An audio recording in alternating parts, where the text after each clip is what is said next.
Olá, pessoal. Então, estou aqui de volta para a gente finalizar a sequência de slides, né, que eu tenho passado sobre a abordagem ao paciente de disfunção temporomandibular. A gente veio conversando já em outras partes, na parte um, na parte 2, e nessa última parte eu vou querer finalizar passando efetivamente o que a gente, é, a importância, né, dessa consulta para que o paciente já saia do nosso consultório com uma boa parte do, não digo a totalidade, né, da disfunção já resolvida, das dores orofaciais, a gente sabe que não é tão simples assim, mas pelo menos ter a consciência do que está acontecendo com ele. Então, todo esse, né, essas abordagens que eu fiz, né, todas essas conversas que tivemos nas outras partes, foi mais para mostrar essa conduta do dentista para com o paciente. Eu vou até finalizar esse vídeo de hoje mostrando um áudio que eu recebi de uma paciente, é, relatando o problema dela e o quanto a informação já está sendo bem disseminada, né, bem divulgada em relação a essa especialidade. Isso é bom, claro, evidente. Então, essa terceira aula eu vou finalizar com dois slides, mostrando a importância das imagens, né, das imagens, né, e falando também, dando um resumo de tudo que a gente falou. Bom, não é esse vídeo, não tem nenhuma intenção de ser um vídeo perfeito. A intenção também não foi falar especificamente de DTM e nem passar nenhuma informação técnica de disfunção temporomandibular, mas sim mudança de comportamento do dentista para com o seu trabalho, para com o seu paciente, a como abordar, como ter uma escuta ativa, entender que o trabalho do dentista é um trabalho investigativo, né? A gente depende muito das informações que o paciente traz para a gente, de como a gente vai captar essas informações, né? Então, a intenção desse vídeo é essa. Não é nenhum vídeo técnico, não é uma aula técnica sobre DTM, tá? Então, eu vou finalizar com esses dois slides e vamos comentar um pouco sobre esse áudio da paciente que eu recebi inclusive essa semana, né? Recebi ontem e já estive com ela hoje e eu vou passar um pouco dessa experiência que eu tive com esse caso especificamente. Foi uma coisa bem simples, rápida, não contradizendo um pouco o que a gente conversou, mas é uma paciente que eu já conheço há bastante tempo e já sei todo o histórico dela, porque ela já frequenta meu consultório já há mais de um ano, né? Ela leva a filha que faz tratamento ortodôntico comigo, ela também já relatava alguns problemas em relação à questão de ansiedade, né? E dores na face, então ela veio só reforçar todas essas informações e hoje nós podemos conversar, bom, enfim, né? Para o final do vídeo eu vou passar melhor essa informação para vocês. Vamos lá, deixa eu compartilhar nesses slides que eu quero finalizar aqui nessa conversa. Nessa parte 3, né, da nossa como abordar um paciente de disfunção temporomandibular, como é o dentista, qual a conduta do dentista para que faça isso, né? Porque a gente já conversou muito sobre como nosso vício de focar só em orçamento, pouca conversa, mais venda de produto, enfim, coisas que eu, Ricardo, já trabalho com isso há muitos anos, sou dentista desde 1997, desde o século passado, né? Então, eu não sou nenhum catedrático, né? Não dou aula em nenhuma universidade, mas a experiência que eu tenho com odontologia, eu não lembro de um ano da minha vida sem ter, não lembro de um mês da minha vida sem ter trabalhado como dentista, em todo esse tempo. Então, uma certa experiência eu tenho. Errada ou certa, mas é experiência. E eu acho, hoje eu me vejo com aquela coisa de querer compartilhar essas experiências que eu tive, né? Então, essa oportunidade de falar de disfunção temporomandibular, da abordagem específica, né, do paciente com disfunção, foi uma oportunidade de começar, né, esse caminho de compartilhar as minhas experiências também. Depois eu quero fazer outros vídeos falando sobre até planos de saúde, planos odontológicos, como trabalhar, como o dentista recém-formado pode começar uma carreira. Porque a gente tem uma ideia muito defasada, muito ruim. As pessoas já têm uma ideia da odontologia como uma profissão que não tem como sobreviver com ela. Então, e não é verdade isso, né? Isso é saber lidar com isso. Então, bom, enfim, esse é um tema para um outro vídeo. Vamos finalizar aqui nosso vídeo de abordagem em DTM, abordagem na primeira consulta de DTM. Deixa eu só ver aqui. Tá. Sai aqui.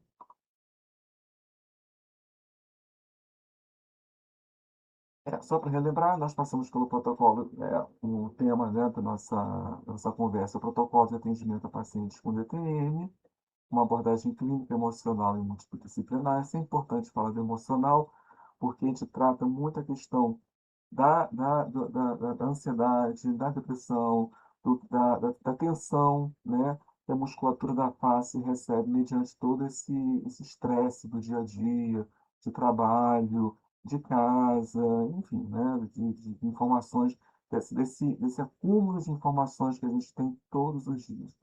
São muitas informações, né? Eu estou hoje pensando o seguinte, até é o que eu aconselho aos meus pacientes: tentar economizar a quantidade de informação que chega até você, né? Eu sou de uma geração que a gente tinha que ter bastante informação, então a gente tinha que buscar informação, né? A gente tinha que assistir o jornal, né, na televisão, a gente tinha que ler jornal, pelo menos aos domingos. Eu lembro que lá em casa a gente era assinante de jornal físico, né? E a gente lia sempre alguma coisa todos os dias. Meu pai forçava a gente a ler alguma coisa, porque a informação a gente tinha que buscar. Hoje não, a informação hoje ela vem para a gente. Todos os tipos de informação, né? Que é pior ainda. Então, vem besteira, vem coisa interessante. Então, quer dizer, a gente tem que absorver a informação, a gente tem que filtrar a informação que chega até a gente tem que absorver o que presta, e muitas das vezes a gente se distrai com aquilo com que não presta também. Então, essa quantidade de informação que a gente tem também faz com que a gente fique no estado de ansiedade, de alerta o tempo todo, né? Depois eu vou ver se tem a oportunidade de fazer uns protocolos, estou lembrando errado, uns slides falando também dessa bioquímica da ansiedade, como é que ela funciona, para a gente. Uma coisa está ligada à outra, né? Ainda mais quando a gente fala de disfunção temporomandibular. Bom, enfim. Como devo conduzir uma primeira consulta ao meu paciente com DTM? A gente já discutiu muito isso, né? Porque o dentista não tem muito esse hábito de fazer consulta, né? A gente até fala em consulta, mas a gente não pratica consulta. O dentista faz consulta ao orçamento, como a questão que eu coloquei aqui na nossa conversa. Os primeiros passos, conversar com o paciente e não só questionar o paciente, tá? Fazer em, uma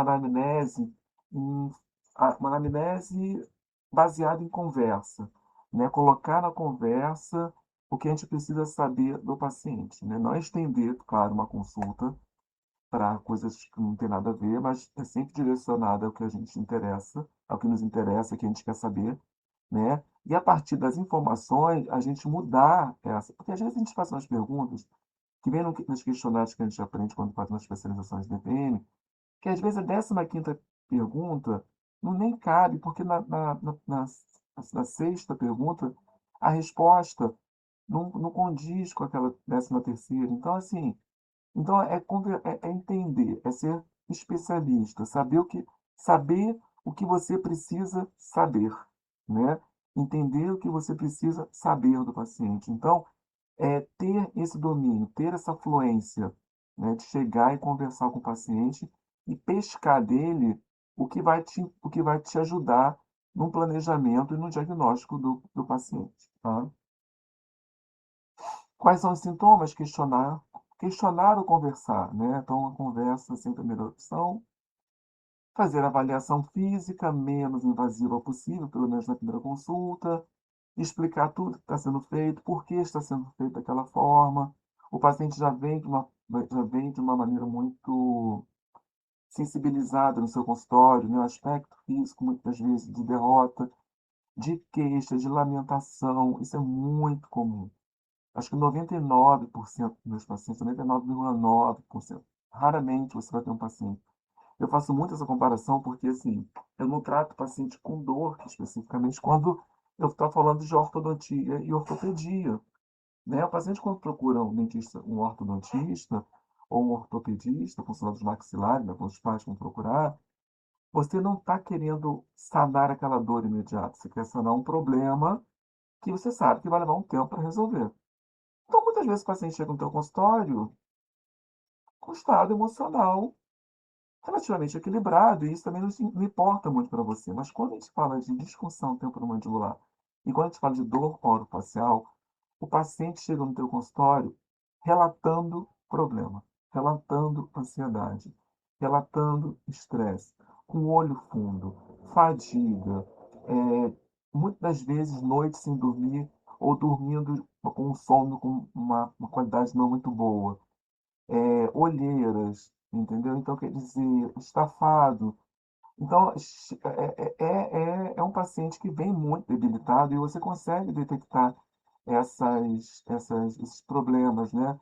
Essas, essas deficiências quando o paciente chega no teu consultório, né? Então, você tem que ter atenção, você tem que ter cuidado ao tocar nesse paciente, né? Você está falando, você está tocando em áreas que estão doloridas, né? Então, quer dizer, então não é aquela coisa de chegar, bota a luva, eu sou profissional, tirar essa coisa do eu sou prático, eu sou profissional, eu sei onde eu vou colocar exatamente, a minha mão vai exatamente no lugar correto e tática a mão ali e faz o paciente pular da cadeira. Não, não é isso, né? É abordar, entendeu?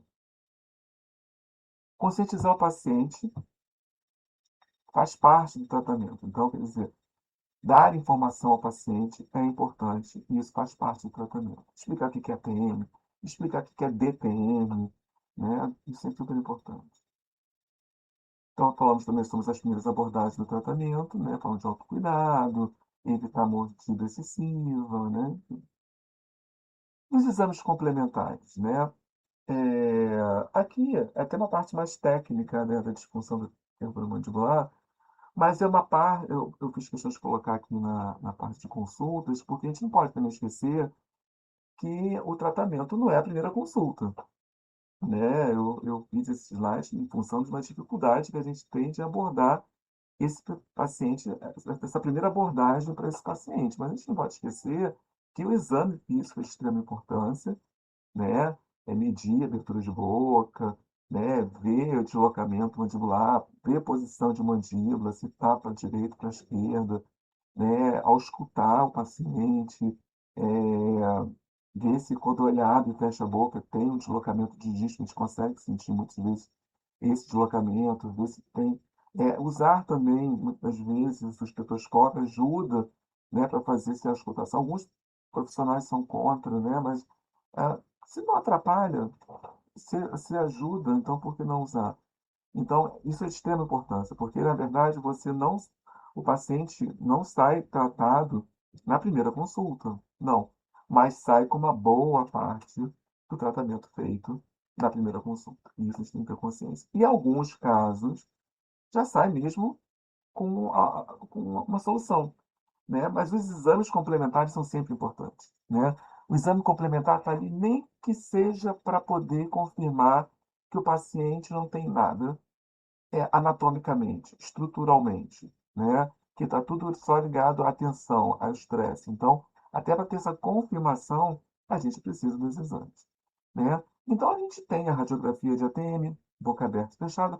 Eu falo de radiografia, todo mundo fala que realmente não é um exame muito bom, e concordo, claro, depois que a gente tem acesso a exames como a tomografia, como a ressonância, a gente vê que a radiografia é pobre. Só que a gente também tem que ter consciência de que muitas das vezes a gente está lidando com pacientes que têm o problema e chegam no teu consultório através de um plano e o plano não cobre muita coisa. E a gente tem que começar a investigar, né? Eu não posso também ou chegar e falar assim, olha, você tem que fazer uma ressonância. Aí a ressonância está lá R$ 1.500, R$ 2.000, aí começa a elitizar um problema. Então, o DTM é um problema que só rico trata, entendeu? Não, não é isso, pelo amor de Deus, né? Então, a gente tem que ver os recursos que nós temos e não temos que desvalorizar. Claro que a gente sabe que uma radiografia vai trazer pouca informação, mas vai mostrar as estruturas ósseas, vai mostrar se tem algum osteóptose, se tem alguma, né? A gente consegue ver, né? Se na abertura um côndilo ele se desvirtua muito em relação ao outro, né? Então, tem a seriografia que eu falo, né, que é da transcraniana, eu sempre costumo pedir a transcraniana, eu sempre peço há muito tempo, porque a TM é uma coisa que está sendo muito em moda agora, mas eu trato de, de DTM há muitos anos, antes mesmo de ter de se tornar especialidade. Então, pedir para mim, pedir a transcraniana, pedir transcraniana, boca aberta, fechada em repouso, em muitos casos sempre foi um hábito, né? E assim eu consegui ver muita coisa ali, né? Claro que dependendo da gravidade, dependendo do que o paciente apresente, eu chegava e solicitava uma tomografia. E hoje em dia eu sempre questiono: você tem plano de saúde? Tenho. Então vamos pedir uma ressonância. Aí sim, né? Você tem ali o protocolo, né? Para você solicitar pelo plano de saúde do paciente e fazer essa solicitação. Claro que quanto mais informação, quanto melhor a informação, quanto mais clara a informação, para a gente melhor. Melhor diagnóstico, melhor é o plano de tratamento, né? Então também mais fácil vai ser resolver o problema do paciente. Mas parar um pouco também, porque às vezes a gente está sempre em curso, ou em aulas, ou em protocolos, que sempre quer mostrar que assim, não, você não tem esse aparelho, não, sem o escaneamento você não consegue fazer ortodontia hoje em dia. Sem uma ressonância você não consegue fazer uma avaliação de DTM ou de ortopédico, que for, ou, né, ou de implantes, quantidade óssea, enfim. Então, consegue sim, consegue conseguir. Eu consegui durante muitos anos. Claro que eu não vou fechar os olhos para as coisas, mas então, ao meu favor, que me melhore a minha vida, melhore a minha vida no trabalho. Mas eu também não vou chegar e vou ser hipócrita e dizer assim, não, eu só trabalho se você vier com uma ressonância, se vier com uma tomografia. Não, eu vou analisar uma radiografia assim, se o paciente não pode fazer tomografia, se o paciente não pode fazer ressonância, ou se ele tem que esperar uma carência, esperar o que for, para fazer esses exames mais elaborados, ele vai fazer radiografia e eu vou tentar fazer, ver o que eu consigo através daquela radiografia. Claro que eu não vou pedir uma radiografia errada. Claro que eu não vou avaliar a DTM através de uma panorâmica. Mas tem radiografias simples que são específicas para ATM, sim. Tá? Não vem com essa história de que tem que ser só. Ai, bom, enfim, eu não vou nem falar mais sobre isso porque isso deixa um pouco estressado, porque o Instagram é esse tipo de informação que a gente recebe, que você vive no mundo de contos de fadas, né? Como se o paciente do dia a dia não tivesse limitações financeiras ou que você só tratasse o paciente. Bom, então tá bom. Mas é isso que eu quero dizer, a importância dos exames complementares. Tem que ter, explicar ao paciente o que é um exame complementar, o que é um exame de imagem, né? A tomografia, a ressonância, né? A ressonância de preferência, a radiografia cefalométrica de perfil. A radiografia cefalométrica de perfil, ela é de extrema importância, não só para fazer os traçados cefalométricos em ortodontia. O dentista, muitas das vezes, não estou dizendo todos, né? Tem essa ideia de que radiografia de perfil só é para ortodontia. Não. Radiografia de perfil é para odontologia do sono, é para DTM, porque para você ver como é que está a passagem de ar nesse paciente, se tem alguma coisa destruindo, se tem alguma coisa destruindo a faringe, os cornetos, como é que está aquela região, né, lateral do paciente. Claro que a gente não vai ver nada de ATM na radiografia cefalométrica de perfil, até porque tem ali, né, aqueles posicionadores que não vai deixar a gente ver nada. Mas ver o que está em torno, tá? Se tem alguma limitação, ver o paciente como um todo, como eu tenho falado em todos esses slides que eu estou passando aqui. Então, é de extrema importância também a radiografia cefalométrica de perfil, tá? Tem uma professora maravilhosa, né, que ela dá uma aula específica de Patrícia Valério. ela dá uma aula específica de. Ela é uma ortopedista excelente. Depois eu vou, em outras oportunidades, passar algumas informações que eu aprendi com ela, com certeza que foi muito valiosa, e que ela mostra a questão da importância da análise de uma radiografia cefalométrica de perfil. Tá? A polissonografia do sono, ou alternativa é simples, como eu falei, claro que a polissonografia pode ser feita em laboratório, pode ser feita quanto ao laboratório, né, num ambiente de sono em determinado local, né, numa clínica, enfim, especialista em sono. E hoje nós temos aparelhos mais simples também que você pode fazer dentro de casa, dentro do conforto da sua casa, que também é importante fazer essa investigação, né? Quando a gente fala de consulta, a gente fala de dentista de DPM, de dor orofacial, a gente tem que falar, a gente está falando de um dentista que está focado em investigar problemas, investigar o paciente, né? Para que possa resolver. Então, quer dizer, para que possa tentar resolver da maneira possível o problema do seu paciente. Então, a polissonografia também é uma forma que, claro, se for o caso, né, fazer a solicitação desse exame, tá? E como eu falei agora aqui, considerar as limitações financeiras e psicológicas do paciente. Quando eu falo psicológica, eu estou falando mais da questão da ressonância magnética, que a gente sabe que alguns pacientes têm uma dificuldade muito grande, né, de fazer esse tipo de exame. Então, isso tudo tem que ser considerado. Falar com um paciente que chega com um monte de limitação funcional e chegar, se você tem que fazer, limitação funcional, ou às vezes até financeira, tem que fazer, e eu não vejo lógica. Eu não vejo lógica, entendeu?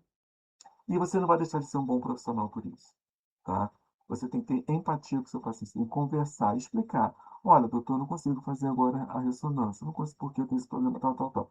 Não consigo fazer a tomografia. Tá bom, então você vai fazer essa radiografia, explicar também das limitações da radiografia, entendeu? E a partir dali já começar a trabalhar alguma coisa com o paciente, né? Sair um pouco do elitismo.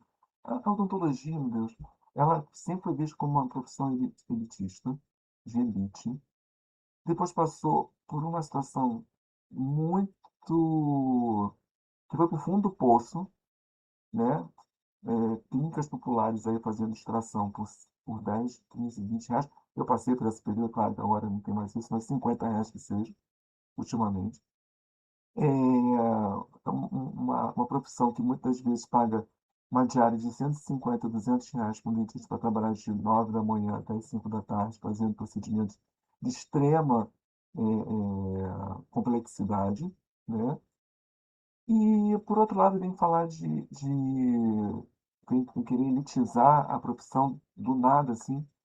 Não, tem um meio termo aí. Tem uma odontologia top, tem uma odontologia VIP que a gente tem que realmente melhorar cada vez mais, especializar, tem que melhorar em técnicas e tudo, acho super válido, mas entender que a gente está lidando com tudo quanto é tipo de público.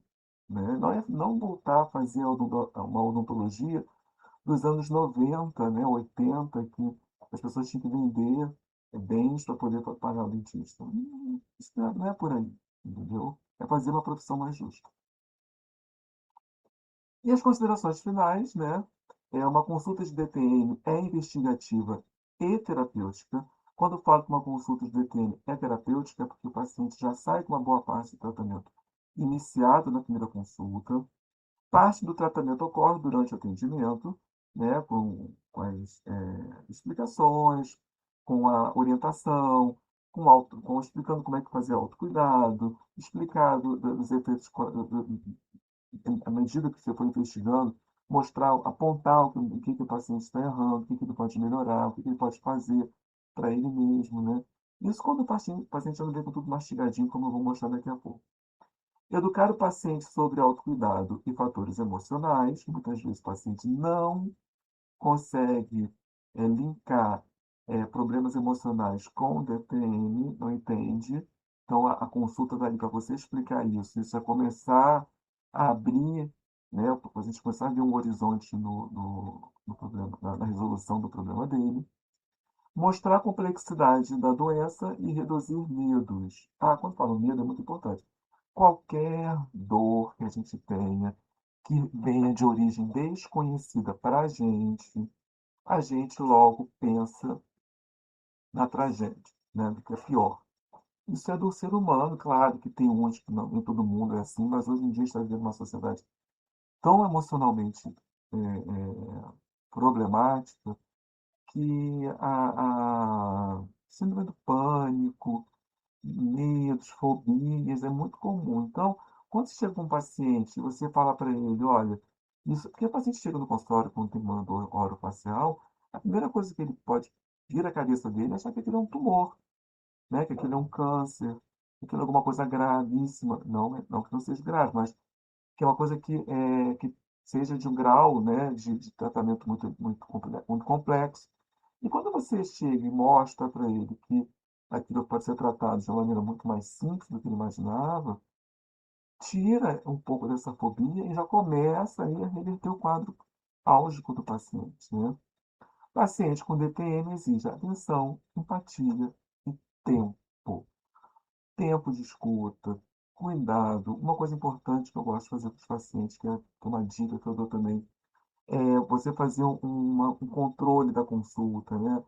Hoje em dia a gente faz tudo pelo WhatsApp, até porque a gente sabe que nem todo mundo tem tempo de ficar respondendo as coisas imediatamente, mas mandar mensagem para aquele paciente que chegou no teu consultório, relatando todos os problemas que você anotou tudo ali, né? Como tem que ser anotado na ficha do paciente, no prontuário do paciente, e questionar, você já fez os exames, como é que estão, já melhorou, está fazendo os autocuidados, está fazendo as compressas, enfim, né, o que você orientou, procurou o profissional, ou então não entrar tanto na questão de cobrança, mas perguntar como é que está a dor, tem amenizado, né, está controlada, né, não deixar o paciente também esquecido, porque dá essa assistência, né. Não é uma coisa que você tem que ficar toda hora, não é que você quer demonstrar preocupação com o paciente, mas assim, demonstrar preocupação não, demonstrar uma preocupação excessiva com o paciente, mas mostrar que o paciente pode te procurar e que você está ali para ajudar num tratamento que, apesar de não ser simples, mas também não é fácil de fazer. E a gente não consegue fazer de uma hora para outra. Então, exige tempo, né? Exige essa relação de confiança, né? Então, o tratamento de depois eu passo uma placa para o paciente, eu nunca espero que o paciente vá dormir bem na primeira noite, né? E a gente tem que explicar isso ao paciente. A gente, como dentista, a gente já sabe disso, mas a gente tem que explicar isso para o paciente. Passou uma semana, passou 15 dias, passou um mês, entra em contato com aquele paciente. Tem usado a placa? Tá, se for o caso de ser placa, né? Que hoje, graças a Deus, quando a gente fala de disfunção de ATM, a gente sabe que tem inúmeras possibilidades de tratamento, não só a placa como antigamente, que se reduzia a placa de bruxismo, né? Então, se caso seja a placa, está usando a placa, tem uma boa adaptação, então, né, muitas vezes você dorme e acorda com a placa na boca, às vezes o paciente dorme com a placa e acorda sem ela com a placa lá de fora da boca, né? Então, enfim, questionar essas coisas que para a gente é óbvio, né? Mas que diferencia de um paciente para outro, tá? Então, esse meu slide esses meus slides, né? Essa minha conversa foi para poder sanar essa questão de tentar ajudar dentistas, colegas, me ajudar também a fazer um protocolo de primeiro atendimento DTM, a paciente de DTM. E espero que tenha ajudado um pouco. Espero fazer outros slides, talvez até desse mesmo tema, com outras abordagens, tá? Eu quero fazer outros slides também, falando de outros assuntos relacionados à odontologia de hoje, e pegar mesmo até outros profissionais falando, discutir, né, sobre o que eles estão falando, para que só assim a gente consiga melhorar no nosso comportamento. Se não tiver essa discussão, se não tiver essa autoconsciência do que a gente está fazendo e como está trabalhando, a gente não sai, né, da mesmice, né? A gente não tem que se comparar. Hoje em dia é muita coisa assim, que é uma briga medicina, odontologia, médico, dentista quer tomar o lugar do médico. Aí teve lá uma coisa que o médico também queria fazer algumas coisas que o dentista faz, gente, é uma bobeira. Ninguém está pensando em tomar lugar do outro. A gente tem que pensar o quê? A nossa qualidade de trabalho E no nosso resultado com os pacientes que eles nos procuram, pouco importa se ele tem que ir para o médico, se ele tem que ir para o dentista, se ele tem que ir para o fisioterapeuta. Ele quer resolver o problema dele. Essa hierarquia vem do próprio meio, do meio da saúde. A médico é mais importante que o dentista, é mais importante que não sei quem, que é mais importante. É uma bobagem isso. Né? Acho que quando a gente evolui em algumas coisas, a gente tem que evoluir também na forma de pensar, pelo menos. Bom, eu vou tentar passar o áudio que eu falei, né, que eu recebi. Só finalizar aqui, ó. E a gente vai tentar discutir um pouquinho também sobre esse áudio. Eu estou abrindo para vocês meu WhatsApp, que é o WhatsApp do consultório, que é justamente como eu falei, que é o local onde eu tenho contato direto com os meus pacientes. É super importante também ter esse canal com o paciente, né? Você não vai tratar pelo WhatsApp pessoal com o paciente, até porque a gente não está lidando com risco de morte, né? Ou risco de grave, mas você tem que ter um WhatsApp ali em que tem que fazer parte do seu trabalho.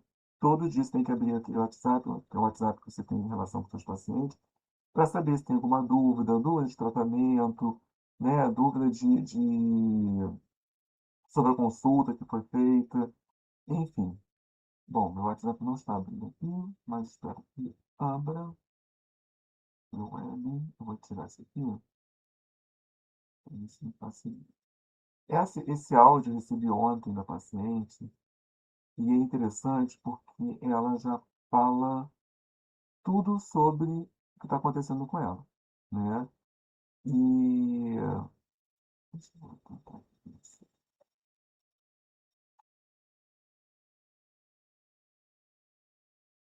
E ela, só um minutinho, eu vou tentar aqui iniciar.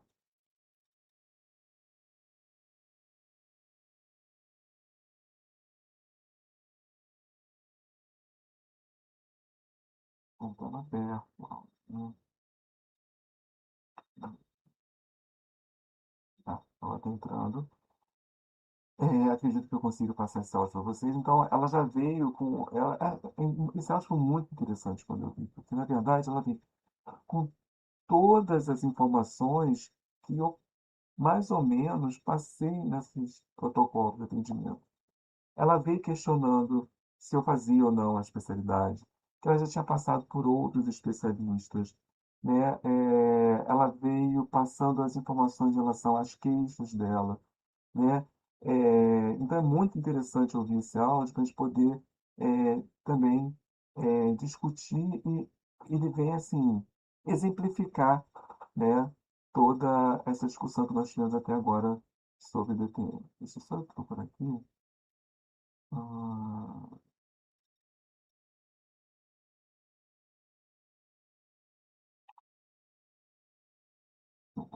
eu tive que passar para cá porque eu não consegui, eu não modifiquei a voz. Ah,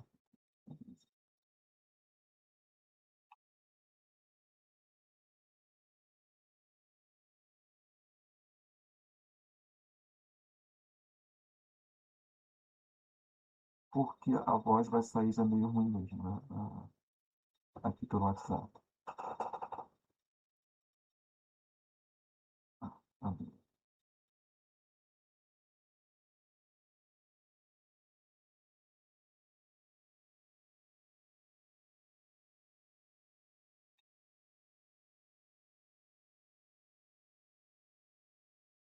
vamos prestar atenção no áudio. Ah, vou botar dentro disso, para a gente entender. Não tem nada que comprometa a paciente, ela não se identifica, então acho bem interessante isso. Faça esse processo ali no vídeo. Oi, doutor Ricardo, bom dia. Deixa eu te perguntar uma coisa. O senhor cuida de disfunção do maxilar? Porque eu tenho sentido umas dores aqui assim e está refletindo dor atrás dos meus olhos. Já não é de hoje que eu já venho sentindo essas dores, essas coisas. Só que agora está ficando mais acentuado. Aí eu queria saber, bater um raio-x, alguma coisa, para ver se essa parte está inflamada, se está ocasionando alguma coisa atrás dos meus olhos. ela já fala também da questão de tem que fazer algum exame complementar, né? No caso, um raio-x. Quer dizer, a informação já está. Às vezes o paciente chega no teu consultório com essa informação. Ela já procurou o dentista, né? E ela quer saber se eu, dentro do que eu faço essa especialidade. Ela já fala de inflamação, quer dizer, ela já entende que pode ter alguma coisa ali inflamada nessa região da face, né, dela, da mandíbula que ela fala.